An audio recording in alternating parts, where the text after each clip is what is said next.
നൂറ്റാണ്ടുകളായിട്ടും പണി തീരാത്ത ഒരു ക്ഷേത്രമുണ്ട് അങ്ങ് മധ്യപ്രദേശിലെ ഭോജ്പൂർ ഗ്രാമത്തിൽ. പരമാര രാജവംശത്തിലെ ഏറ്റവും പ്രശസ്തനായ ഭരണാധികാരിയായ ഭോജ രാജാവാണ് ഭോജേശ്വർ ക്ഷേത്രം നിർമ്മിച്ചത്. അദ്ദേഹം ഒരു മികച്ച വാസ്തുശില്പിയും എഞ്ചിനീയറുമായിരുന്നു. ലോകത്തിലെ ഏറ്റവും ഉയരം കൂടിയ ശിവലിംഗം സ്ഥിതി ചെയ്യുന്നത് ഈ ക്ഷേത്രത്തിലാണ്. ഒറ്റക്കല്ലിൽ നിർമ്മിച്ച ശിവലിംഗത്തിന് 2.3 മീറ്റർ ഉയരവും 5.4 മീറ്റർ ചുറ്റളവും പ്ലാറ്റ്ഫോം ഉൾപ്പെടെ 12 മീറ്റർ ഉയരവുമുണ്ട്. എന്നാൽ എന്തുകൊണ്ടാണ് ഇതിപ്പോഴും അപൂർണമായി തുടരുന്നതെന്ന് ഇന്നും ഒരു നിഗൂഢതയാണ്. ഭോജ രാജാവിന്റെ ഭരണകാലത്ത് നിർമ്മിച്ച 3 അണക്കെട്ടുകൾ നിർമ്മിച്ചുണ്ടായ ഒരു വലിയ ജലസംഭരണിയുടെ തീരത്താണ് ഈ ക്ഷേത്രം നിർമ്മിച്ചതെന്നും പറയപ്പെടുന്നുണ്ട്. പക്ഷേ ഇത്രയും ബൃഹത്തായ ക്ഷേത്രം എന്തുകൊണ്ട് ഉപേക്ഷിച്ചു എന്നത് വലിയൊരു ചോദ്യചിഹ്നമായി തന്നെ തുടരുകയാണ്. ഒരുപക്ഷെ പ്രകൃതി ദുരന്തം കാരണമോ യുദ്ധം കാരണമോ നിർമ്മാണം നിർത്തിവെക്കേണ്ടി വന്നിരിക്കാം എന്ന് അനുമാനിക്കാം.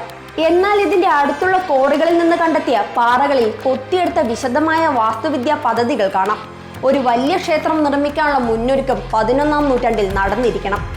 ക്ഷേത്രത്തിന്റെ നിർമ്മാണം അന്ന് പൂർണ്ണമായിരുന്നെങ്കിൽ രാജ്യത്തെ ഏറ്റവും വലിയ ക്ഷേത്രങ്ങളിൽ ഒന്നാകുമായിരുന്നു ഇത്.